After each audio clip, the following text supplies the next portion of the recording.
வணக்கம். கதையும் கவிதையும். கம்பராமாயணம் தொடர் சொற்பொழிவு. வழங்குபவர் கவித்தென்றல் மாவு ஞானவடிவேல்.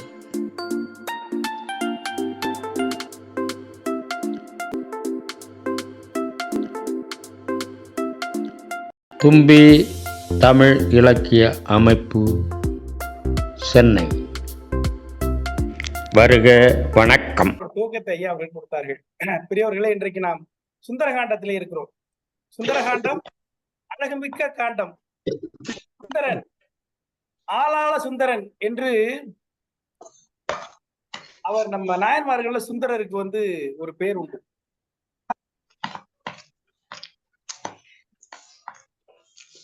அது மாதிரி அனுமன் என்கிற மிகப்பெரிய ஒரு பாத்திரத்தை கம்பன் மிக அழகாக நம் கவலையெல்லாம் தீர்க்கிற வகையில் இந்த படலத்துல சீதை சொல்லுகிறாள், என்னுடைய அப்பன் நீ, என்னுடைய தாய் நீ, எனக்கு உயிர் தந்தனை என்று போட்டுகிறாள். அனுமனை தன்னுடைய தாய் தந்தை என்று வாக்குப்பலம் கொடுக்கிறாள் சீதை. அப்படி உயிரை கொடுத்தவன் நீ என்று புகழ்கிறாள். அப்படிப்பட்ட ஒரு அற்புதமான காட்சியை இன்றைக்கு நாம் காண இருக்கிறோம். சுந்தரகாண்டம். இந்த சுந்தரகாண்டத்தில் சென்ற முறை நாம் என்ன பார்த்தோம் அப்படின்னா, எப்படி அனுமன் கடலை தாண்டி அந்த ஊரெல்லாம் தேடி எல்லா இடங்களிலும் பார்க்கிறான் என்று ஒவ்வொரு இடமாக தாவி தாவி தாவி கடல் அந்த சீதையை தேடுகிறான் என்று பார்த்தோம். அந்த வாயில் கதவை தாண்டி அந்த மதில் மேல் அவன் குதிப்பதை தாண்டி குதிப்பதை கம்பர் எப்படி சொல்லுகிறார் என்று சொன்னால், ஒரு பால் பாத்திரத்தில் பிறை தெளித்தாற் போல, பிறை துளி தெளித்தாற் போல தன் உருவை சுருக்கி கொண்டு அனுமன் தாண்டினான் என்று சொன்னார். அற்புதமான ஒரு உண்மை.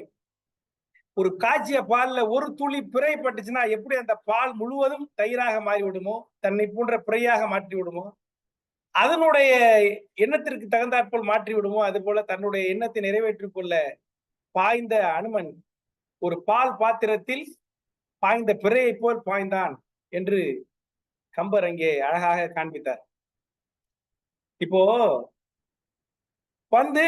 எல்லா இடமும் தேடி களைச்சு சலிச்சு போயிட்டு நொந்து நூலா போய் அனுமன் நான் போய் என்ன பதில் சொல்றது என்று கவலைப்பட்டிருக்கிற போதுதான் கடைசியா அவன் பார்க்காத அந்த அசோகவனம் என்று சொல்லக்கூடிய அந்த சோலையை பார்க்கிறான். அந்த சோலையை பார்த்து அதனை நோக்கி செல்லுகிறான் என்று பார்த்தோம். அந்த சோலையில் பார்க்கிற பொழுது அரக்கியர் புடை சூழ அங்கே பிராட்டி, சீதை பிராட்டி அங்கே அமர்ந்து கொண்டிருக்கிறாள். சீதை பிராட்டி அங்கே அமர்ந்து கொண்டிருக்கிறாள். அதை அனுமன் பார்க்கிறான். அனுமன் எப்படி பார்க்கிறான்? கம்பன் பார்க்கிறார். கம்பர் அனுமன் மூலமாக பார்க்கிறார். கம்பர் அனுமன் கண்கள் வழியாக நம்மையும் பார்க்க வைக்கிறார். என்ன பார்க்கிறார்? எப்படி இருக்கிறா அந்த சீதை எப்படி இருந்தால் என்று சொன்னால், அரக்கியர் கூட்டத்துக்கு நடுவுல வன்மருங்குள் வாழ் அரக்கியர் நெருக்க அங்கு இருந்தாள். அப்படி நெருக்கமா சுத்தி அதுக்கு நடுவுல அப்படியே நெருக்கி கொண்டு அவர்கள் அவளை துன்பப்படுத்தி கொண்டிருக்கும் போது நடுவுல அவள் இருந்தாள். எப்படி இருந்தாள் என்று சொன்னால், கல் மருங்கு எழுந்து என்றும் ஓர் துளிவரக்கான நல் மருந்து போல் அவள் இருந்தாள். அந்த மூலிகை இருக்கு பாருங்க, அந்த மூலிகை நமக்கு மூலிகை இருக்கு பார்த்தீங்களா, மருந்து மூலிகை. காற்றுல யாரும் கைப்படாத இடத்துல இருக்கக்கூடிய மூலிகைக்கு மதிப்பு அதிகம். அதுல எந்த மூலிகைக்கு அதிக மதிப்பு அதிகம்னா, கல்லை ஒட்டி வளர்ந்திருக்க கல் மேல் வளர்ந்திருக்கக்கூடிய மூலிகை, நீர்த்துளி கொஞ்சம் கூட அதில் எடுக்க முடியாத அளவுக்கு காய்ந்திருக்கக்கூடிய மூலிகை. அதனுடைய பண்பு என்பது மிக உயர்ந்த பண்பு. அப்படிப்பட்ட கல் மருங்கு எழுந்து என்றும் ஒரு துளி வர காணாத நல் மருந்து போல அந்த வன் மருங்குள் அரக்கியர், அந்த பருத்த இடையை உடைய அரக்கியருக்கு நடுவில் மென்மருங்கு போல் வேறு உள அங்கமும் மெலிந்தால் சீதை அவள் இருந்தாள் என்று சொல்கிறார். அதாவது சீதையினுடைய இடை இல்லாதது போல் இருக்கிறது. அந்த மென்மருங்கு உடையவள், மென்மருங்கு இடை உடையவள் அவள். மென்மருங்கு உடைய சீதை அவள் இந்த இடையை போல அனைத்து அங்கங்களும் மெலிகிற அளவிற்கு அவள் தோற்றம் அளித்தவாறு அவள் இருந்தாள். எப்படி? ஒரு மிகப்பெரிய இடையை உடைய அரக்கியர் கூட்டத்துக்கு நடுவுல கல் மலைகளுக்கு இடையில இப்படி காஞ்சு போயிருக்கக்கூடிய ஒரு நல்ல மூலிகையை போல அவள் இருந்தாள் என்று அரக்கியர் கூட்டத்துக்கு நடுவுல அசோகவனத்தில் அனுமன் சீதையை பார்க்கிறான். அவள் என்ன பண்ணுகிறாள்? சீதை அழுது துடிக்கிறாள். அவளுடைய பல்வேறு உணர்வு மெய்ப்பாடுகளை கம்பன் இங்க ஒரு பாடல்ல காமிக்கிறான். ஒரு அழுக வந்தா என்ன பண்ணுவாங்க அப்படின்னு மாணிக்கவாசகர் சொல்றாரு. இந்த திருவம்பாவையில் ஐயா அமிர்தலிங்கம் தான் சொன்னாரு. அழுகையர் தொழுகையர் ஒருபால் என்று சொன்னார். கடவுளை வேண்டுபவர்கள் அழுது கொண்டும் தொழுது கொண்டும் சென்றார்கள். மெய்தான் அரும்பி விதிர் விரித்து தலைதான் கைதான் தலைமேல் வைத்து கண்ணீர் ததும்பி வெதும்பி. அதாவது இந்த கடவுளை பார்த்து அந்த பக்தி வெள்ளத்தில் அந்த கண்ணீர் எப்படி வரும் என்று சொன்னால், அது வருகிற பொழுது என்னவெல்லாம் உணர்வு மெய்ப்பாடுகள் தோன்றும் என்று சொன்னால், மெய் அரும்பும், அப்படியே மேல் வந்து புல்லரிக்கும், கண்ணீர் ததும்பும், விதிர்க்கும், அப்படி நம்மள அறியாம ஒரு நடுக்கம் வரும். அதுதான் நம்ம அந்த சைவ சாமி, நம்ம சிவபெருமானை பார்த்தா லேசா நடுக்க வரும். அதுவே கருப்பு சாமியை பார்த்தா சாமி ஆட்டம் வரும், வேலாட்டம் வரும். மெய்தான் அரும்பி விதிர் விரித்து. அச்சா, இந்த வீடியோ பாருங்க, இது எடுத்துட்டு பாருங்க.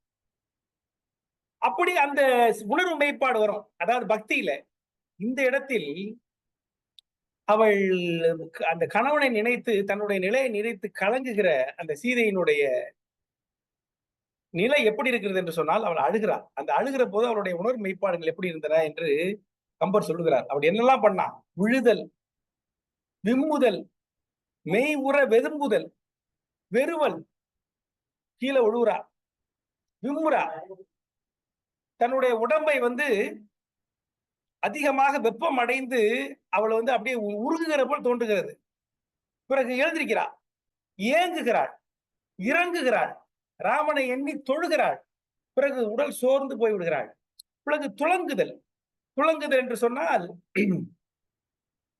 உடல் நடுக்கம் அடைதல், அழுதல். இதை தவிர வேற எந்த அயல் ஒன்றும் செய்யால். இப்படி தன்னுடைய இந்த அழுகுவதில் என்னென்ன வகை உண்டோ, எப்படியெல்லாம் ஒரு மனிதன் அந்த கவலையில் தன் உணர்வுகளை வெளிப்படுத்துவானோ அத்தனை செயல்களையும் அந்த பாடலிலே கம்பர் காட்டுகிறார். அப்படியெல்லாம் அவள் துன்பப்பட்டு கொண்டு இருக்கிறாள். இதை அனுமன் பார்க்கிறான். அவள் அப்படியே மனசுக்குள்ள நினைக்கிறா, அவள் வாய் விட்டு சொல்றா. என்ன சொல்லுகிறாள்? மாண்டு போயினன் எருவை கேட்க அரசன். அந்த கழுகு ராஜா வந்து சடாயி இறந்து போயிட்டான். இனிமே யார் என் நிலையை என்னுடைய மன்னனுக்கு சொல்லுவார்கள்? இனிமே இந்த பிறப்பில் அவனை நான் காண்பது அரிது அப்படின்னு அவ விம்மி கொள்ளுகிறாள். விம்மி அழுது கொண்டிருக்கிறாள். அடுத்து என்ன சொல்லுகிறாள்? இப்ப நான் இல்லாம இந்த ராமன் என்ன பாடுபடுவான்? ஐயா கேஜிஆர் அவர்கள் தான் சிலப்பதிகாரம் பேசும்போது பேசினார்கள் இல்லையா, அந்த விருந்தினர்களை பற்றி சொல்லுவார். அந்த மாதிரி நான் பிரிந்து விட்டேன், இப்பொழுது என்ன ஆவான், ராமன் என்ன பாடுபடுவான் என்று கணவனை குறித்து கவலைப்படுகிறாள் சீதை. அருந்தும் மெல் அடகு ஆறிட அருந்தும். அந்த மெல்லிய இலை கரியை யார் இனிமே கணவருக்கு கொடுப்பார்கள்? அருந்தும் மெல் அடகு யார் இட அருந்தும்.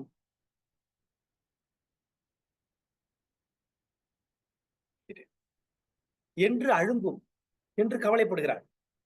விருந்து கண்ட போது என்னுருமோ என்று விம்மும். ஒரு விருந்தாளி வந்துருச்சுன்னா இவர் என்ன பண்ணுவார்? தனியா அவர் எப்படி அவரை வந்து கவனிப்பாரு, கவலைப்படுவாரே என்று விம்முகிறாள். நினைக்கிறான், மருந்தும் உண்டுகொள் நான் கொண்ட நோய்க்கு என்று. இந்த நோய் நானா கொண்ட நோய், நான் தானே சொன்னேன் இந்த மாணவரை பிடிச்சிட்டு வாங்கன்னு. இந்த நோய்க்கு மருந்தும் உண்டுகொள் நான் கொண்ட நோய்க்கு. நான் வந்து அவர் பாட்டுக்கு இருந்தாரு, இல்ல மாயமான்னு என் குழந்தை சொன்னார், நான் அவரை சீண்டி நீ போய் பிடிச்சிட்டு வா என்று சொல்லி அனுப்பினேன். அது நான் கொண்ட நோய், மருந்தும் உண்டுகொள் என்று மயங்கும். இருந்த மாநிலம் செல் அரித்து இழவும் ஆண்டு எழாதார். அவ இருந்த இடத்துல செல் அரிச்சு போயிடுறான். அந்த அளவுக்கு அப்படியே உறைந்து போய் அங்கே உட்கார்ந்து இருக்கிறான் அந்த மரத்துல, மரத்தடியில். அற்புதமான பாட்டு. அருந்தும் மெல் அடகு ஆறிட அருந்தும் என்று அழுங்கும். விருந்து கண்ட போது என்னுருமோ என்று விம்மும். மருந்தும் உண்டுகொள் யான் கொண்ட நோய்க்கு என்று மயங்கும். இருந்த மாநிலம் செல் அரித்து எழவும் ஆண்டு எழாதார். அங்கிருந்து எழாம செல் அரிச்சு போற வரைக்கும் அந்த இடத்துல சிலை மாதிரி இருந்து அதை எடுத்து நகராத நிலையில் அனுமன் பார்க்கிறான். இது ஒரு நாடக காட்சி. இது ஆரம்பிக்கும் போது கூட அந்தமான் ஐயாட்ட சொன்னேன். ஐயா இது வந்து ஒரு கம்பராமாயணம் ஒரு சுழல் மாதிரி இருக்கியா, நம்மள பிடிச்சு உள்ள இழுத்துட்டு போல இருக்கியா, தப்பிச்சு வந்துருவோம்னு பார்த்தா கூட முடியாது போல இருக்கு என்று அவரிடம் சொன்னேன். அவர் சிரிச்சார். ஏன்னா அவர் அதுக்கு உள்ள நின்று தடுமாறிட்டு இருக்காரு, தத்தளிச்சிட்டு இருக்காரு அவர். ஆகவே அவர் அந்த அனுபவத்தை உணர்ந்து அவர் சிரிச்சார். ஒரு ஒரு பாட்டையும் விட முடியல. அந்த ஒரு பாட்டுக்குள்ளே உட்கார்ந்துடலாம் போல இருக்கு. எப்படி இவள் வந்து அந்த இருந்த மாநிலம் செல் அரித்து எழவும் ஆண்டு எழாதாளா இருந்தாலோ அது மாதிரி ஒரு பாட்டுல உட்கார்ந்துடலாம் போல இருக்கு ஆராய்ச்சி பண்ணி. அப்படி இருக்குது.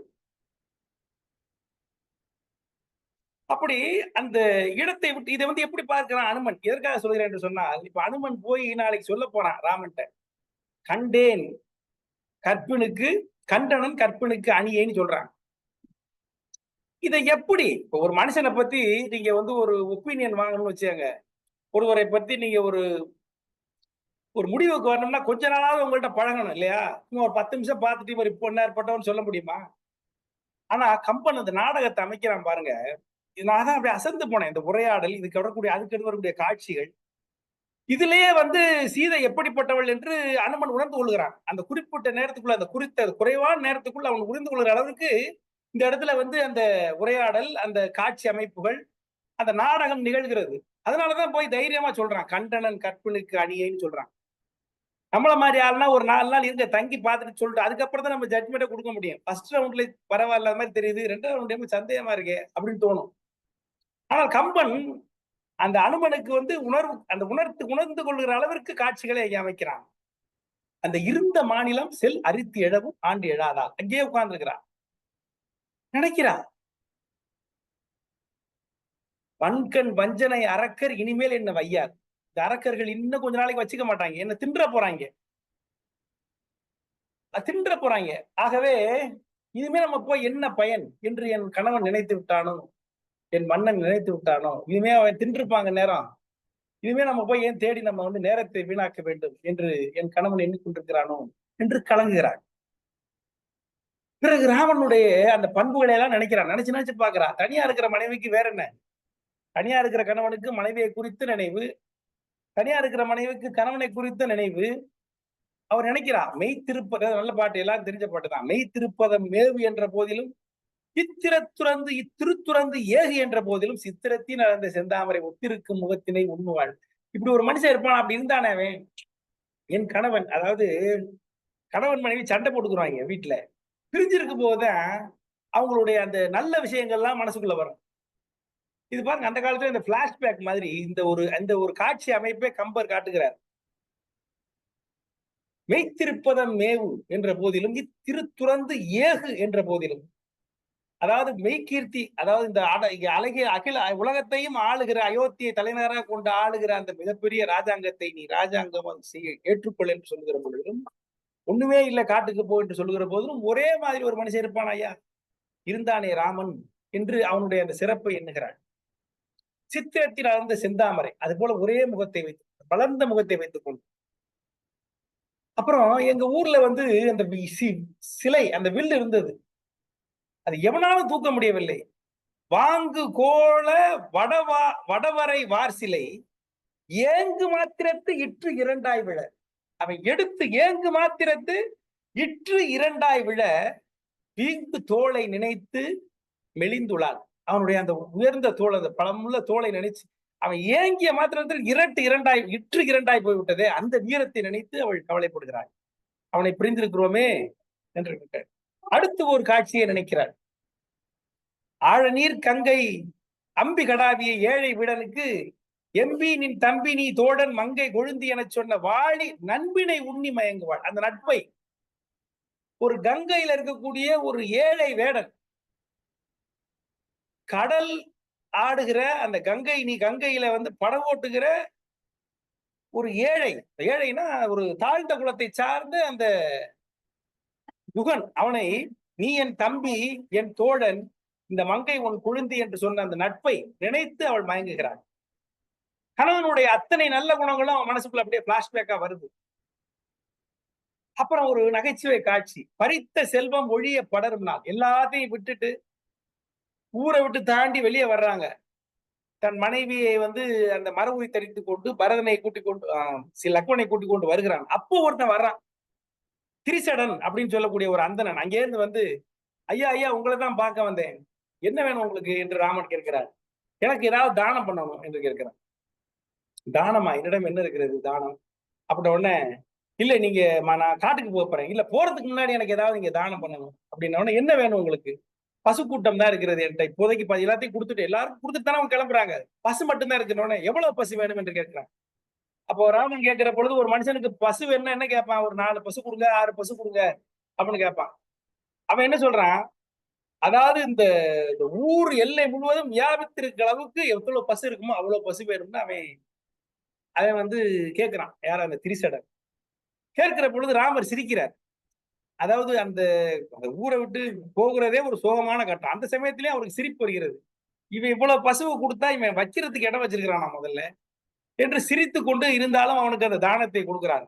அப்படி அந்த நிகழ்ச்சியை நினைத்து அந்த நிலையிலும் ஒரு மனுஷன் சிரிக்கக்கூடிய அந்த நகைச்சுவை, அவனுடைய அந்த உள்ளம் எப்படிப்பட்ட உள்ளம் என்று நினைத்து, பறித்த செல்வம் ஒழிய படரும் நாள், எல்லாவற்றையும் முற்று வெளியே செல்கிற நாள், அருந்தி வேதியர்க்கு ஆண் குலம் ஈந்து, அங்க வந்தக்கூடிய அந்த அந்தணனுக்கு ஆண் குலம் மாடுகளை ஈந்து, அவன் கருத்தின் ஆசை கரையின்மை கண்டு, அந்த அந்தனுடைய ஆசை கரையில்லாமல் போவதை கண்டு இறை சிரித்த செய்கை நினைத்து, அந்த இடத்துல சிரிச்சானே அதை நினைத்து அழுறாளாம் சீதை. அப்படிப்பட்ட ஒரு மனுஷனா இருந்தானே அவன் என் கணவன் ராமன் என்று அந்த அந்த இறை சிரித்த செய்கை நினைந்து அழும் செய்கையாள். இதெல்லாம் அழுது கொண்டிருக்கிறாள் யாரு? சீதை. அப்புறம் அந்த பரசுராமனை எல்லா மன்னர்களையும் வென்று வீராதி வீரன் சூராதி சூரனா வந்தவன ஒரு அம்புல வந்து அவனுடைய வீரம் முழுவதையும் வெற்றி கொண்ட அவனுடைய மேன்மையை நினைத்து பார்த்து விரும்புகிறாள். பிறகு அந்த இந்திரனுடைய மகன் சயந்தன் அப்படிங்கிறவன் சீதை மேல ஆசை கொண்டு அவள் மார்பை கொத்த வருகிற பொழுது ஒரு சின்ன அம்பு என்று எழுதுகிறார்கள், ஒரு சின்ன தற்பிப்புள் என்று சொல்கிறார்கள். ஒரு அம்பை வேவ அது அவனை எல்லா இடமும் சுத்தி அவன் காக்கை வடியில வந்து கொத்த வரான். அப்பொழுது அவன் கண்ணை மட்டும் வாங்கி விடுகிறது. அதனாலதான் காக்கைக்கு ஒன்றரை கண்ணுன்னு சொல்லுவாங்க இன்னமும். அந்த மாதிரி அவன் கண்ணை, இந்திரனுடைய மகனுடைய கண்ணை, தீய பார்வை பார்த்த அவனுடைய கண்ணை வாங்கிய அந்த செய்கையை நினைத்து அவள் உண்ணுகிறாள். இப்படிலாம் நினைத்துக் கொண்டிருக்கிறாள். தூக்கமே இல்லாமல் துடித்துக் கொண்டிருக்கிறாள். அங்கே அரக்கியர்கள் நன்றா தூங்கிக் கொண்டிருக்கிறார்கள். அப்ப அவன் பக்கத்துல திரிசடை அப்படின்னு சொல்லக்கூடிய விபீடனுடைய மகள் நமக்கெல்லாம் தெரியும். அவகிட்ட அவ வந்து உட்கார்ந்து அவளுக்கு ஆறுதல் சொல்கிறாள். அப்பொழுது நான் போகணும்னு நினைச்சா கூட போக முடியல, அவ்வளவு செய்திகள் இங்க இருக்கின்றன. உடனே சீதை சொல்லுகிறாள், நான் வந்து திடீர்னு எனக்கு வந்து இந்த கண்ணு புருவம் எல்லாம் துடிக்குது. அதுவும் வலது பண்ண குடிக்கல, வலது பக்கம் துடிக்கல, இடது பக்கங்கள் துடிக்கின்றன. இது என்னவாக இருக்கும் திரிசடை என்று அவளிடம் கேட்கிறார். சினிமா பாட்டு கூட இருக்கு ஐயா, காவிக்கு பாடின மாதிரி சினிமா பாட்டு. நாம் ஒருவரை ஒருவர் சந்திப்போம் என காதல் தேவதை சொன்னாள், என் இடது கண்ணும் துடித்தது உன்னை கண்டேன் அண்ணாள் பொன்னாள் அப்படின்னு ஒரு பாட்டு இல்லையா? பெண்களுக்கு இடது கண் துடித்தால் அது நல்ல சகுனம், ஆண்களுக்கு இடது கண் துடித்தால் அது அபசகுனம். பெண்களுக்கு வலது கண் துடிக்க கூடாது, ஆண்களுக்கு வலது கண் துடிக்கலாம். இப்படி ஒரு ஒரு ஒரு இது இருக்கு. லட்சுமண ஒரு என்ன சொல்றதுன்னா ஒரு நம்பிக்கை இருக்கிறது. கம்பர் இதை காமிக்கிறார். எனக்கு வந்து புருவம் கண் முதல் வலம் துடிக்கின்றன, வலம் துடிக்கவில்லை, வருவது ஓர்கிறேன், என்ன நடக்க போகுதுன்னு எனக்கு தெரியல, இது மாதிரி இருக்கு அப்படின்னு சொல்றான். அப்புறம் சீதை சொல்லுகிறாள் அவள்கிட்ட, இது மாதிரி எனக்கு நிறைய தடவை நடிச்சிருக்கு. எப்படின்னா, என் இந்த ராமன் இந்த முனியை, அந்த முனிவனோடு தன் தம்பியோடு முனிவனோடு மிதிலை நகருக்கு முத வந்தா பாரு, அவன் வருகிறதுக்கு முத நாள் என்னுடைய இடது கண் துடிச்சது. என் தோளும் துணியறு புருவமும் தோளும் நாட்டமும் இனியன துடித்தன. என் தோல் புருவம் கண்ணு எல்லாம் வந்து துடித்தன, இடது பக்கம் துடிச்சது. அப்போ எனக்கு திருமணம் நிகழ்ந்தது. அப்புறம் இதை மறந்துட்டேனே, நாங்க வந்து இந்த காட்டு அயோத்தியை விட்டு காட்டுக்கு போகணும்னு நிலைமை வந்து பாருங்க. அப்போ எனக்கு வலது பக்கம் துடிச்சது. நானும் என் கணவனும் என்னுடைய தம்பியும் அவனுடைய தம்பியும் காட்டுக்கு போக வேண்டிய நிலை வருகிற பொழுது என்னுடைய வலது கண் துடித்தது. திருமணமாகிற பொழுது இடது கண், இப்போ நாங்க காட்டுக்கு போகிற போது வலது கண் துடித்தது. அப்புறம் நஞ்சு அணையான், இதெல்லாம் ஒண்ணு பாட்டு சொன்ன லேட் ஆயிரும். நஞ்சு அணையான் ராவணன் அவன் காட்டுக்கு வருகிற சமயம் என்னுடைய வலது கண் துடித்தது. தீமைக்கு அறிகுறியாக வலது கண் துடித்தது. ஆகவே இப்போ எனக்கு இடது கண் துடிக்கிறதே, வலது கண் துடிக்கவில்லையே, என்னவாக இருக்கும்? நான் இருக்கிற இடம் ஒரு தீமை நடக்கிற இடத்துல இருக்கிறேன். இப்பொழுது வலது கண் தான் துடிக்க வேண்டும். ஆனால் இப்பொழுது வலது கண் துடிக்கவில்லை. இடது கண் துடிக்கிறது என்ன காரணமாக இருக்கும் என்று திருச்சடையிடம் கேட்கிறார். திருச்சடை நான் ஒரு கனவு கண்டேன். அந்த கனவுல செய்திகளை பார்த்தா உன்னுடைய இந்த துடிப்புக்கும் அதற்கும் ஏதோ சம்பந்தம் இருக்கிறது என்று அவள் சொல்கிறாள். என்ன பார்த்த என்று அவள் கேட்கிறார் சீதை. அவள் சொல்றா,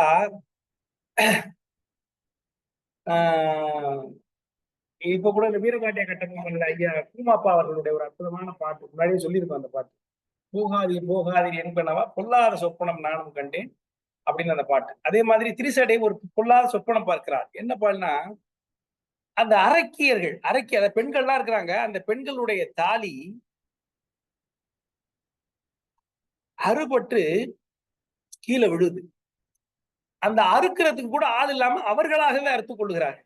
அதாவது ஒரு பெண்கள் தாலி அறுக்கிறதுங்கிறது இன்னொருத்தர் தான் இருப்பாங்க. அவங்க அறுத்துக்க மாட்டாங்க இல்லையா? அவங்க கத்துவாங்க. ஆனால் இந்த இதுல என்னன்னா, அந்த பெண்கள் அவர்களுடைய தாலி அருந்து அவர்களுடைய மார்பில் விழுகிறது.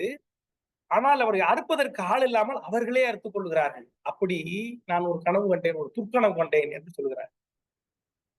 அதுவும் குறிப்பா அரக்கியர்கள் இந்த மாதிரி செய்து கொண்டார்கள் என்று சொல்லுகிறார்கள். அப்ப அவர்களுக்கு பேசிக் கொண்டிருக்கிறது. அவர்களுக்கு ஒரு நம்பிக்கை வருகிற மாதிரி அவள் கண்ட அந்த கனவினுடைய நிலையை சொல்லிக் கொண்டிருக்க. இப்ப அத்தனையும் அனுமன் பார்த்து கொண்டிருக்கிறான். இந்த சமயத்துல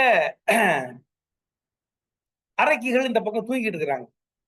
அப்பொழுது சீதை ரொம்ப கவலைப்பட்டு கொண்டு அங்க இருக்கிறாள்.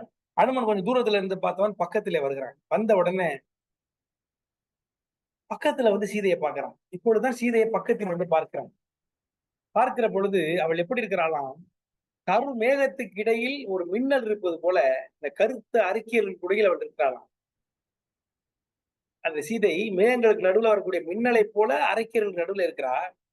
அதை விட முக்கியம், அற்புதமான ஒரு ஒரு ஒரு செய்தி சொல்றார் கம்பர். புதுசா படிச்சிடறேன். விரிமழை குளம் கிழித்து ஒளிரும் மின் என, மழை குளம் கிழித்து, அதாவது மேகங்களை கிழித்து ஒளிரக்கூடிய மின்னல் என, கருநிறத்து அரக்கியர் குழுவில் கண்டினன். சீதையை பார்த்தான் அரக்கியர் குழுவில். யார் எப்படி பார்த்தான்? குறுநிறத்து ஒரு தனி கொண்டல் ஊழியான் இரு நிறத்து உற்ற வேட்கு இயைந்த காந்தத்தை சொல்றார். அதாவது கொண்டல் ஊழியான் யாரு? ராமன். அவனுடைய நெஞ்சில் ஒரு வேல் பாய்ந்திருக்கிறது. என்ன வேல்? சீதையை பிரிந்த அந்த வேல். அந்த வேலை நீக்குகிற காந்தம். அந்த காந்தம் தான் சீதை. அவளை பார்த்தான், அந்த காந்தத்தை பார்த்தான். அந்த காலத்துல இப்ப இரும்பு கண்டுபிடிச்சு எத்தனையோ ஆயிரம் ஆண்டுச்சுன்னு இப்போ ஒரு அறிக்கை கொடுத்துருக்காங்க இல்லையா? அந்த காலத்துல இரும்பு இருக்கும் பொழுது ஒரு வேல் பாஞ்சிருது நெஞ்சுக்குள்ள. அதை பாய்கிற பொழுது அந்த இரும்பு துகள்கள் உள்ள இருந்துச்சுன்னா அந்த காலத்துல எடுக்கிறதுக்கு என்ன பண்ணுவாங்கன்னா, காந்தங்களை வச்சு அப்படியே காமிக்கும் போது அந்த இரும்பு துகள்கள் ஒட்டிக்கணும், வெளியே வந்துடும். அப்ப இரும்பை நீக்குவதற்கு காந்தங்களை பயன்படுத்தியிருக்கிறார்கள். ராமாயணத்துல குறிப்பு இருக்கு. இப்படி ராமனுடைய நெஞ்சில் பாய்ந்த வேலை நீக்குகிற காந்தமாக சீதை. அந்த காந்தம் சீதை. அந்த பாய்ந்த வேல் என்ன வேல்? அவளுடைய பிரிவு. சீதையை பிரிந்த பிரிவுங்கிற வேலை நீக்குகிற காந்தம் அந்த சீதை. அந்த சீதையை இங்கே பார்க்கிறான் என்று கம்பர் அங்கே காண்பிக்கிறார். அற்புதமான ஒரு பாட்டு. அதற்கு பிறகு இவள் சீதை தானா என்கிற சந்தேகத்திற்கு விடை காண வேண்டும் இல்லையா? பார்த்துட்டு ரொம்ப கூர்ந்து நோக்கி இவள் சீதை தான் என்று அவன் உணர்ந்து கொள்கிறான். என்ன இவ்வளவு அரக்கியர் நடுவில் எல்லோரும் மகிழ்ச்சியா இருக்கிறார்கள், இவள் மட்டும் கவலையோடு இருக்கிறாள். பிறகு ராமன் சொன்ன அத்தனை இலக்கணங்களும் பொருந்தி போகின்றன. எல் அரும் உருவின் அவ்விலக்கணங்களும் வள்ளல் தன் உரையோடு மாறு கொண்டில்ல. அவர் சொன்ன ஒரு இலக்கணம் கூட மாறல. அத்தனை இலக்கணங்களும் பொருந்தியாக அவள் இருக்கிறாள். ஆகவே இவள் சீதை தான் என்று முடிவுக்கு வந்து விடுறான் கம்பன். அப்ப ரொம்ப பக்கத்துல பார்க்கும் பொழுது அப்ப அவன் நினைக்கிறான், அரவணை துயிலின் நீங்கிய தேவனே அவன் இவள் கமல செல்வியே. இப்ப அவனுக்கு முடிச்ச கன்ஃபர்மேஷன் வந்துடுறான். ராமன் முன்னாடி பார்க்கிற பொழுது இவன் தேவாதி தேவனோ திருமாலோ என்று யோசிக்கிறான் இல்லையா, நம்புறான் இல்லையா? சீதையை பார்த்த உடனே அவனுக்கு அந்த அந்த சந்தேகம் முழுமையும் தீர்ந்து விடுகிறது. அவன் தான் திருமால், பார்க்கடல் பள்ளி கொண்ட திருமால், இவன் தான் அவன் மார்பில் உரைகின்ற திருமகள். ரெண்டு பேரையும் பார்த்த உடனே, இவளை பார்த்த உடனே அவனுக்கு முடிவு வந்துருது, இவர்கள் ரெண்டு பேரும் தேவ தேவியர்கள் என்று அவன் முடிவுக்கு வந்து விடுகிறான். கமல செல்வி, அதாவது அரவணை துயிலின் நீங்கிய தேவனே அவன், இவள் கமலச் செல்வியே, தாமரையில் வாழக்கூடிய திருமகள் இவள்தான் என்ற முடிவுக்கு வந்துடுறான். வந்து அவனை பார்த்து மகிழ்ச்சி, இவளுடைய தூய்மை, அவளுடைய எவ்வளவு தூய்மையாக இருக்கிறாள், ஒளி வீசிக் கொண்டிருக்கிறாள், அவ்வளவு இதுலையும் அதை பார்த்து வியந்து போகிறான்.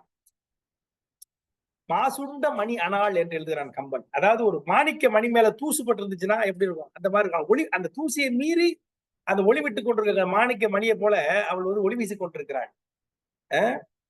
அப்போ அவன் நினைக்கிறான், இவளுடைய கற்பை எது காத்தது? தர்மமே காத்ததோ, சனகன் நல்வினை கர்மமே காத்ததோ, கற்பின் காவலோ, இல்ல இவளுடைய கற்பு தான் அவளை காவலன்னு காத்துக்குதா?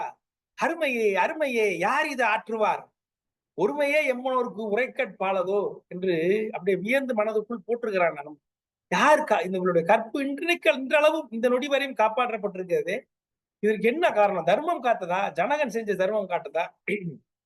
கற்பு, அவளுடைய கற்பு காத்து கொண்டிருக்கிறதா? அருமை அருமை என்று அவன் மனதுக்குள்ள புகழ்ந்து கொண்டிருக்கிறான், அவன் போற்றுகிறான். பிறகு இந்த சமயத்துலதான் ராவணன் உள்ளே வருகிறான். நான் சொன்ன மாதிரி ஒரு நாடக காட்சி. எப்படி அனுமனுக்கு வந்து சீதை கற்புடையவள் என்கிற அந்த அந்த அந்த உணர்வு, அந்த உறுதிப்பாடு வருது என்று சொன்னால் அதற்கான காட்சிகளை கம்பர் அமைக்கிறார். இந்த சமயத்துல ராவணன் இங்கிருந்து வருகிறான். அது எப்படி வருகிறான்னா, அதற்கு காமிக்கிறார். அதாவது பாட்டு சொல்லி, அதாவது ஊர்வசி இருக்கா பாருங்க, அந்த ஊர்வசி, தேவலோக ஊர்வசி, அவ வந்து அவங்களுடைய உடைவாளை எடுத்து கொண்டு வருகிறாள். மேனகை அந்த வெற்றிலப்பாக்கு டப்பா இருக்கு பாருங்க, வெற்றிலையை எடுத்துக்கொண்டு அவனுக்கு கொடுக்கிறாளாம். திலோத்தமை அவளுடைய ராவணனுடைய செருப்பை சுமந்தபடி பின்னே வருகிறாள். அரம்பையர் குழாம், தேவ மகளிர் கூட்டம் சுத்திக்கிட்டு வருது, அவனை சுத்தி கொண்டு வருகிறது. சந்தனம், குங்குமம், பல வகை பூக்கள் அத்தனையும் அப்படியே அவன் மேல் வாரி இறைத்தவாறு ஒரு யானை வருவது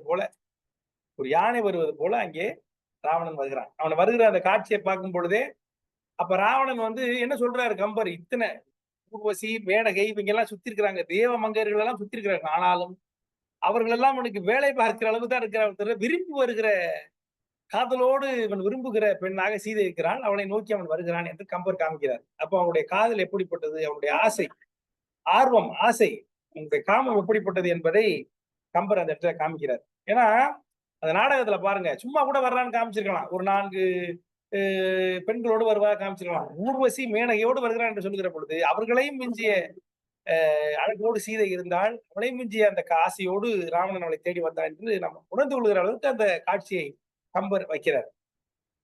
பிறகு இந்த இடத்துலதான் வந்து ஒரு பெரிய உரையாடல். உடனே அனுமன் என்ன சொல்லுகிறான், மனசுக்குள்ள அதாவது அவள் வாழ்த்துறான், எதுவும் ஆயிடக்கூடாது என்று அவன் மனதுக்குள் நினைத்துக் கொண்டு அவன் வாழ்த்துகிறான். அந்த சமயத்தை வாழ்த்து கொண்டிருக்கிறான். அந்த சமயத்துல ராவணன் வந்து பிராட்டியை நோக்கி வருகிறான், யாரு, சீதையை நோக்கி வருகிறான். வந்து என்ன சொல்லுகிறான், பக்கத்துல வந்து, குயில் போன்றவளே, எனக்கு என்றைக்கு உன் அருளை நீ வழங்க போகிறாய், நீ என்றைக்கு இறங்க போகிறாய், உன்னுடைய அருளை என்றைக்கு நீ வழங்க போகிறாய் என்று அவளிடம் அப்படியே மெதுவாக கெஞ்சி கேட்கிறான். நான் கேட்டுக்கொண்டே இருக்கிறேன், ஒவ்வொன்றுக்கு ஒரு பாட்டு இருக்கு, நான் அந்த கருத்தை மட்டும் சொல்லிட்டு போயிடுறேன். என்னை கொன்று அதன் பின் கூடுவியோ, நான் இறந்து அதுக்கப்புறம் தான் என் கூட சேர்வியா நீ, என்னுடைய காதலை ஏற்றுக்கொள்ள மாட்டாயா என்று கேட்கிறான். பிறகு என்ன சொல்லுகிறான், அதாவது இளமைங்கிறது நிக்காது, இந்த நாளும் இளமையும் நிக்காது, அது போய்கொண்டே இருக்கும், இறந்தும் போய்விடுவோம். ஆகவே வேண்டுகிற நாள், நான் வேண்டுகிற நாளே நீ எனக்கு ஏய்ந்தால் அது வந்து மிக சிறப்பான வாழ்க்கையாக அமையும். ஏன் நீ துன்பத்தில் இன்னும் கடந்து உணர்ந்து கொண்டிருக்கிறாய், நீ ஏன் நல்லதை யோசிக்க மாட்டேங்கிறாய் என்று அவரிடம் கேட்கிறான். பிறகு தேவதேவியர் சேவடி கை தொழும், இந்த தேவர்களுடைய மனைவிமார்கள், அங்கு உள்ள அழகியர்கள் அத்தனை பேரும் உனக்காக கை தொழுவார்கள், உனக்கு சேடிகளாக இருப்பார்கள். அந்த ஒரு வாழ்க்கையை விரும்பாமல் நீ ஏன் துயரிலே கிடந்து அழுது கொண்டிருக்கிறாய்? அதாவது குடிமை 3 உலகும் கொற்றம், எல்லா உலகத்தையும் கொற்றவனாக நான் இருக்கிறேன், ஆனால் உனக்கு அடிமை செய்ய காத்து கொண்டிருக்கிறேன், அதை ஏன் ஏற்காமல் நீ என்னை வந்து தண்டித்துக் கொண்டிருக்கிறாய், எனக்கு துன்பத்தை கொடுத்து கொண்டிருக்கிறாய் என்று அவள்கிட்ட கெஞ்சுறான். கீழே விழுந்து வணங்குகிறான் என்று கம்பர் எழுதுகிறார். அவளுடைய அருளை வேண்டி வணங்குகிறான், அந்த அளவுக்கு அவன் கீழே போயிட்டான். அப்போ அனுமன் பாக்குறான், அப்போ ராவணன் வந்து ராவணனுடைய இந்த ஆசையை சொல்லுகிற பொழுது அனுமனுக்கு தெளிந்து விடுகிறது. ஏன் பின்னாடி கற்பிணி கலகையை பார்த்தாங்கிறதுக்கு அது வந்து எடுத்துக்க அதுக்கு வந்து சான்று. இப்போ இன்னமும் அவன் வந்து கற்போட தான் இருக்கிறான் என்பது தெளிந்து விடுகிறது. உடனே சீதை பதில் சொல்கிறாள். அது அற்புதமான பதில். அதாவது இந்த மாதிரி நெருப்பு மாதிரி பேச முடியுமா? ஒரு பாத்திரம் அதாவது அவன் உயிர் எந்த சமயத்திலும் போயிடலாம். அதான் எதுக்காக வந்து அந்த காலத்துல பட்டு வைப்பாங்க, பட்டுமன்றம் வைப்பாங்க. கற்பில் சிறந்தவன் கண்ணகியா சீதையான். தன் உயிர் போவதற்கு 100% வாய்ப்பு இருந்தாலும் அப்படி நெருப்பு மாதிரி சீர்ந்து தன்னுடைய அந்த உள்ள கிடக்கையை தன்னுடைய அந்த நியாயத்தை எடுத்து சொல்லுகிற திறத்துல கண்ணகிக்கு எந்த வகையிலும் குறையில்லை போல இருக்கு சீதை. அந்த மாதிரி பேசுற அந்த இடத்துல ராவணன்ட்ட. எப்படி கண்ணகி போய் அங்க போய் ஒரு ராஜா இனி சமயத்துல கோவலனை கொன்றுவான்னு சொன்ன ஒரு வார்த்தையில கொன்று போடுன்னு ஒரு வார்த்தை சொன்னா முடிஞ்சு போச்சு கண்ணகிக்கு. தெரியும். இருந்தாலும் போய் எவ்வளவு கோபமா பேசுகிறாள். அது நீதியை நிலைநாட்டுகிறாள். அச்சமே இல்லாம. அதனாலதான் அவனை கற்பு கண்ணகி என்று சொல்லுகிறான். கற்பில் தெய்வம் என்று சொல்லுகிறான். அதற்கு இணையாக நான் இந்த இடத்துல பார்க்கிறேன் சீதையை. சீதை எப்படி பேசுகிறாள்னா நிறைய பாடல் இருக்கு. ஒரு முக்கியமான பாடலை மட்டும் சொல்றேன். அந்த கருத்தை மட்டும். அதாவது சீரிய அல்ல சொல்லி தலைபத்தும் சிந்துவாயோ. அதாவது சிறப்பில்லாத பேச்சத்தான் நீ பேசிக் கொண்டிருக்கிறாய். உன்னுடைய தலை பத்தும் சிந்த போகிறது. உன்னுடைய 10 தலையும் விளக்கப் போகிறாய். ஆரியன் பகழி வல்லது மேர்வை. அதாவது பெரிய பாட்டு. மேர்வை உருவ வேண்டின் விண் பிளந்து ஏக வேண்டின் ஈரேழு பூணம் யாவும் முற்றுவித்திடுதல் வேண்டின் ஆரியன் பகழி வல்லது. இது அத்தனையும் என்னுடைய கணவனுடைய பகழி அந்த அம்பு செய்ய வல்லது. இதெல்லாம் புரிஞ்சுக்கிறாம சிறப்பில்லாத பேச்சை பேசிக்கிட்டு தவறான பேச்சை பேசிக்கொண்டு உன் தலை பத்தையும் சிந்த போகிறாய் என்று அவனை பார்த்து கோபமா சொல்கிறான். இது கூட என்னன்னா இதுல ஒரு நுணுக்கம். அவனை பார்த்து சொல்லல, சீதை அந்த புல்லை பார்த்து பேசுகிறாள். சீதை அந்த ஒரு எவ்வளவு அருமையா வச்சிருக்காரு கம்பர். அந்த புல்ல பக்கத்துல இருக்கக்கூடிய புல்லை பார்த்து பேசுகிறாள். அந்த புல்லை பார்த்து பேசுறா. யாரு? ராவணனுக்கு தெரிகிற மாதிரி. நீ வந்து இந்த மாதிரி தவறாக பேசுகிறாய், உன் தலை பத்தும் சிந்த போகிறது. அஞ்சினை நீ வந்து என்ன பெரிய வீரன்னு சொல்லிக்கிற, 7 உலகங்களையும் ஆள்றேன்னு சொல்ற. அஞ்சினை பயந்து போயிட்ட. அதனாலதான் வஞ்சனை மான் ஒன்று ஏவி மாயையால் மறைத்து வந்தாய். என் கணவனை எதிர்கொள்வதற்கு பயந்து வஞ்சனையால் வந்து ஒரு மானை ஏவி அஞ்சனை நீ பயந்து போய் வந்தாய். வந்து என்னை குத்தி கொண்டு வந்துட்டு இப்ப என்னமோ பெரிய வீர மாதிரி பேசிக் கொண்டிருக்கிறாய் என்று கேட்கிறார். அப்புறம் சொல்றா ஒரு அற்புதமான பாட்டு. 10 உல தலையும் தோளும் பல பல பகழி தூவி வித்தக வெள்ளி நாட்கு திருவிளையாட்கு ஏற்ற சித்திர இலக்கமாகும். டேய், ஒரு அம்பு ஒரு தலை இருந்துச்சுன்னா, ஒரு உடம்பு இருந்துச்சுன்னா, என் தலைவனுடைய அம்பு தலையையும் உடம்பையும் தனியாக துண்டித்து விடும். ஆனா உனக்கு 10 தலை இருக்கு. அப்படி விளையாடும் அந்த அம்பு. அந்த அம்பு அப்படியே என்ஜாய் பண்ணும் உன்னுடைய உடம்ப. ஏன்னா 10 தலை இருக்கு. இது வந்து என்னுடைய வித்தக வெள்ளினாருக்கு திருவிளையாடற்கு ஏற்ற சித்திர இலக்கம்.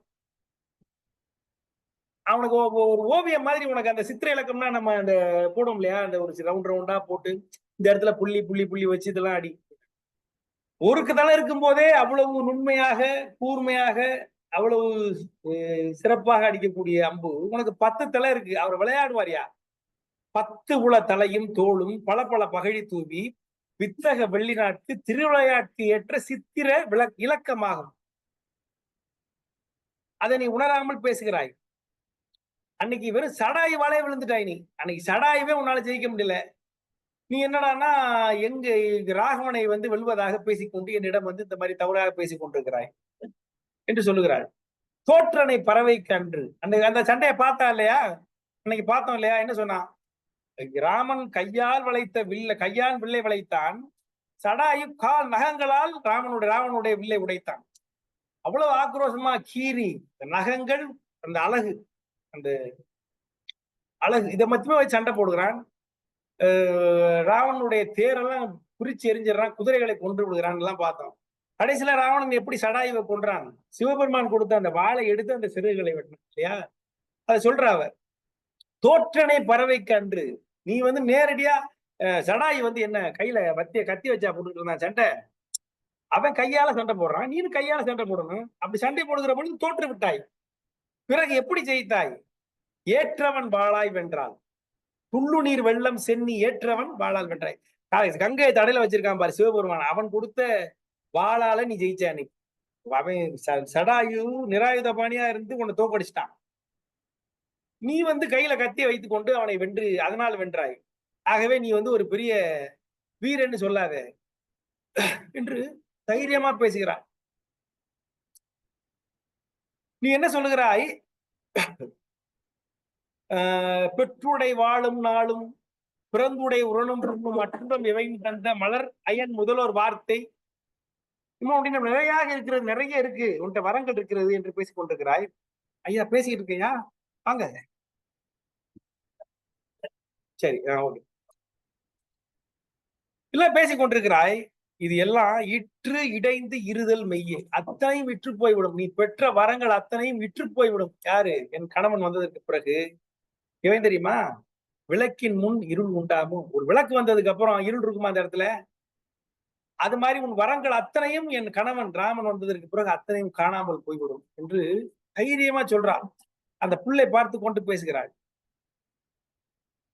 நீ சொல்ற, நான் வந்து கைலை மலையை கையால தூக்கினேன், கைலை மலையை கையால் தூக்கினேன் என்று பெருமை பேசுகிறாய். அதாவது என்னால் கடந்து போக முடியவில்லை. ஏன்னா அவ்வளவு அற்புதமான அந்த உரையாடல். கைலை மலையை கையால் எடுத்த என்று பெருமை பேசுகிறாய். நீ கையால் எடுத்தப்போ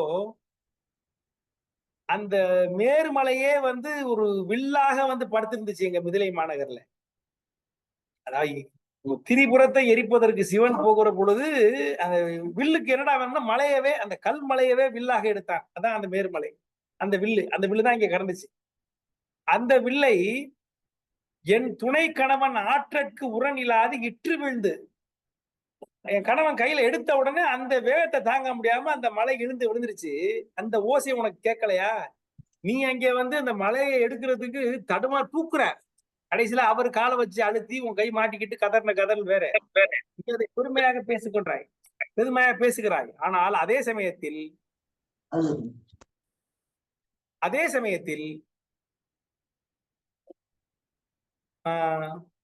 என் கணவன் அதே மேருமலையை வில்லாக இருந்த அந்த மேலுமலையை எடுத்தவுடன் அவனுடைய உரம் தாங்காமல், அவனுடைய வலிமை தாங்காமல் அந்த மலையே இற்று விழுந்ததே, அந்த ஓசையை நீ கேட்கலையா? அப்படி தைரியமா பேசுகிறாள். எப்படி எந்த கணத்திலும் உயிர் போய்விடும் இலங்கையில. அந்த சமயத்துல அவள் பேசுகிறாள், அவளுடைய அந்த அந்த வீரம். அப்புறம் மான் உயர் இவர் என மனக்கொண்டாய். இவங்க எல்லாம் மானிடர்கள் தானே, இவர்களெல்லாம் மானிடர்கள் தானே என்று நீ வந்து ரொம்ப சாதாரணம் நினைச்சிட்ட. ஆனால் நீ ஒருத்தனால தோற்று இருக்கிறாய். யார் தெரியுமா? கார்த்த வீரியன் என்று சொல்லவன். அந்த கார்த்த வீரியன் யாரு? அவன் ஒரு மானிடன் தான். இல்ல அந்த கார்த்த வீரியன் இருக்கானே, அந்த கார்த்த வீரியனை கொன்றவன் ஒரு மானிடன். யாரு? பரசுராமன்.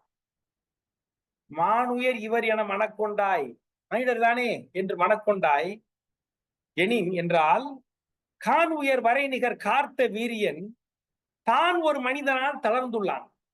யாரு? பரசுராமன் வந்து கார்த்த வீரியனை வென்றான். அந்த பரசுராமனை யார் வென்றா?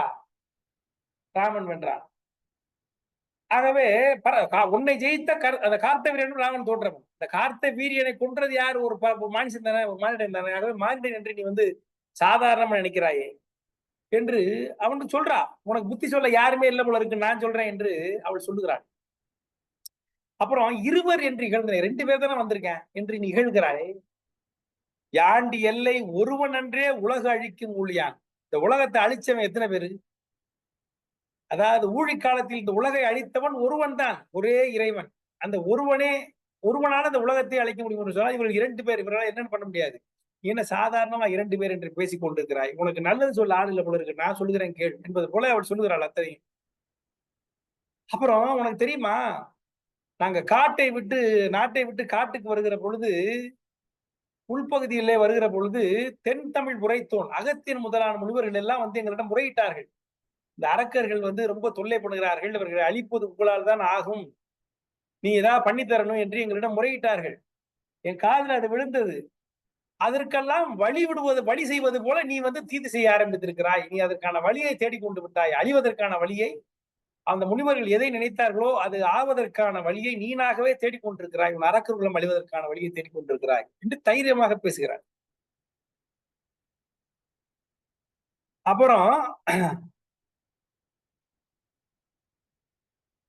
1000 தடக்கையால், இந்த கார்த்த வீரியன்கிறவனுக்கு வந்து 1000 கை, அவன் இந்த ஆயிரம் ஆயிரம் கையை வச்சு உன்னுடைய 20 கையை பிடிச்சு தூக்கி வானத்துல சிறை வைத்தான் அந்த கார்த்த வீரியன். அவனை பரசுராமன் கொன்றான். அந்த பரசுராமனை கொன்றவன் வென்றவன் என்னுடைய கணவன். அதை நீ அறியலையா? அதுல இருந்து உனக்கு புரியலையா என்று கேட்கிறான். அப்புறம் சொல்றா, ஒரு அற்புதமா சொல்றா, கடிக்கும் வல்லரவம். அதாவது ஒரு கொடிய பாம்பு இருக்குன்னு பார்த்த உடனே யோசிக்காம கொத்திவிடும். அந்த கொடிய நாகம் யோசிக்காமல் கொத்தும், டக்குன்னு ஏதாவது பார்த்தா கொத்தும். அந்த நாகம் கூட மந்திரத்தில் அடங்கும். கடிக்கும் வல் அறவும் கேட்கும் மந்திரம். அந்த கொத்தக்கூடிய அந்த பாம்பு கூட மந்திரத்துக்கு கட்டுப்படும். உனக்கு இவ்வளவு நல்லது சொல்லி மண்டையில ஏற மாட்டேங்குதே உனக்கு. அடுக்கும் இது அடாது என்று ஆன்ற எதுவோடு அறிவு காட்டி இடிக்குனர் இல்லை. உனக்கு அறிவு காட்டி இடிக்குனர். உனக்கு உன்னை தடுப்பவர்கள் இங்கே இல்லை. இடிப்பாறை இல்லாத பண்ணன் கெடுப்பார் இல்லானும் கெடுங்கிற மாதிரி உனக்கு இடிப்பவர்கள், அறிவு சொல்லி இடிப்பவர்கள் இங்கே இல்லை. ஒரு பாம்புக்கு கூட மந்திரம் போட்டா கட்டுப்படும். நீ என்ன பாம்பை மீறி இருக்கிறாயே என்று நீ என்று நினைக்கிறேன். நீ அதுக்கு அதுக்கு அதை ஏற்றுக்கொள்ள மாட்டேங்கிறாய். ஏனென்றால் உன்னை முடிக்குணர், உன்னை அழிப்பதற்கான வேலை வந்து விட்டது. உன்னை என் கணவர் முடிப்பார் என்கிற பொழுது முடிவு அன்றி முடிவது உண்டோ? உன்னுடைய முடிவு இல்லாமல் வேற நடக்க போகிறது என்று அவனிடம் பேசுகிறான். இவ்வளவு கோபமா பேசினா எப்படி இருக்கும் ராவணனுக்கு? ஒரு தலை இருந்தாவே கோபம் வந்துடும். 10 தலை, 2 கை இருந்தாவே அடிப்போம். ஒரு கையை வச்சுக்கிட்டு 20 கை. அப்ப அவனுக்கு கோபம் குப்பளிக்குது. ஆனாலும் அந்த ராவணனுடைய அந்த அந்த காதல், அது சொல்றான், பிளந்து தின்பேன், இவளை பிளந்து தின்பேன் என்று கோபமா கிளம்புறான். அத்தனையும் அனுமன் பார்க்கிறான். இவளை பிளந்து தின்பேன் என்று கிளம்புகிறான். பிளந்து தின்பேன் என்று உழன்றனன் பெயர்ந்தனன் பெயரான் என்று எழுதுகிறார் கம்பர். கோபம் உடனே வருது. உன்னை பிளந்து தின்பேன்னு கிளம்புறான். பெயர்ந்தனன் அந்த இடத்தை விட்டு பெயர்ந்தான், ஆனால் பெயரவில்லை. கிளம்புனா ஆனா கிளம்பல. கிளம்புனதுக்கு என்ன காரணம்? சீற்றம், அந்த கோபம். அது பெயராதுக்கு என்ன காரணம்? அவள் மேல் உள்ள காதல். அது சொல்றார் கம்பர். வளர்ந்த தாளினன், நீண்ட பெரிய காலை உடைய அரக்கன், மாதிரம் அனைத்தையும் மறைவித்த அளந்த தோழினன், உயர்ந்த தோலை உடையவன், அனல் சொறி கண்ணினன், கண்ணுல தீ பொங்குது ஊத்துது. இவளை பிளந்து தின்பன் என்று உடன்றனன், இவளை பிளந்து திங்க போறேன்னு கிளம்புறான். கிளம்பி பெயர்ந்தனன் பெயரான், கிளம்பினான், கிளம்பவில்லை. ஏன்? கிளர்ந்த சீற்றமும் காதலும் எதிர் எதிர் கிடைப்ப. ஒரு பக்கம் கோபம், ஒரு பக்கம் காதல். இப்ப ஒரு பக்கம் கோபம் இழுக்குது, ஒரு பக்கம் காதல் இழுக்குது. ஆகவே மூவ் ஆகவே இல்லை, அந்த வண்டி மூவ் ஆகவே இல்லை. அது மாதிரி கிளம்பியவன் கிளர்ந்தனன் பெயர்ந்தனன் பெயரான் அப்படின்னு அற்புதமா காமிக்கிறார் இந்த இடத்துல கம்பர்.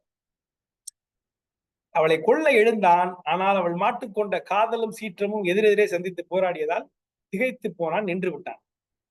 இதெல்லாம் பார்க்கிறான் யாரு? அனுமன். இதை பார்த்த உடனே அனுமன் சரி, இவன் இந்த அம்மா கொல்ல போனான்னா நம்ம விடக்கூடாது, அவனை பாஞ்சு ஏதாவது ஒண்ணு பண்ணிடணும் அப்படின்னு சொல்லி தயாராகி நிக்கிறார். யாரு? அனுமன். இந்த இடத்துல அவனை எதுவும் பண்ணிடக்கூடாது, பண்ணா நம்ம உள்ள பூந்துடணும்னு நினைச்சிட்டு இருக்காரு.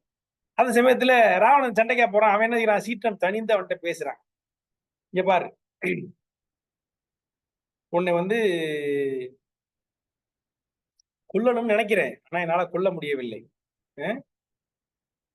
கொன்று நீ இங்க ஏகப்பட்ட இப்ப என்கிட்ட நிறைய செல்வி சொன்ன, எதுக்கு நான் அஞ்சனையால் வஞ்சனையால் உன்னை கவர்ந்தேன் என்று கேட்டாய். அதற்கு நான் காரணம் சொல்றேன் கேளு. நான் உன்னை நேரடியாக வந்திருந்தால் அவர்களை கொன்று விடுவேன். அவர்கள் 2 பேரும் இறந்திருப்பார்கள். அவர்கள் இறந்தால் நீனும் இறந்திருப்பாய். நீனும் இறந்தால் நானும் இறக்க வேண்டியதுதான் என்ற உண்மையில் வைத்த காதல் அப்படிப்பட்ட காதல். கொன்று கோள் இழைத்தால் நீ உயிர் விடின் எந்த ஆறு உயிரும் நீங்கும்.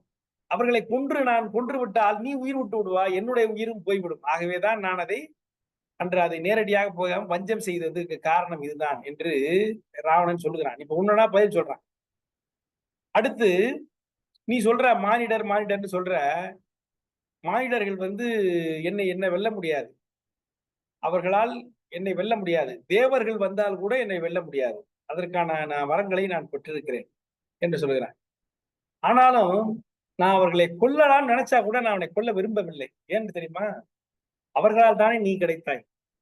ராவணன் சொல்றான், பதவிய மனிதரேனும் பைந்தொடி, அதாவது கூடாத மனிதர்களாக ஆனாலும் பைந்தொடி, நின்னை தந்த உதவியை உணர நோக்கி, உன்னை எனக்கு கொடுத்த அந்த உதவியை நினைத்தால் உயிர் கொலைக்கு உரியர் அல்ல. அவர்களை நான் மன்னித்து விடுவேன், அவர்களை கொல்ல வேண்டிய அவசியம் இல்லை. ஏன்னா அவர்களால் தான் நீ எனக்கு கிடைத்தாய்.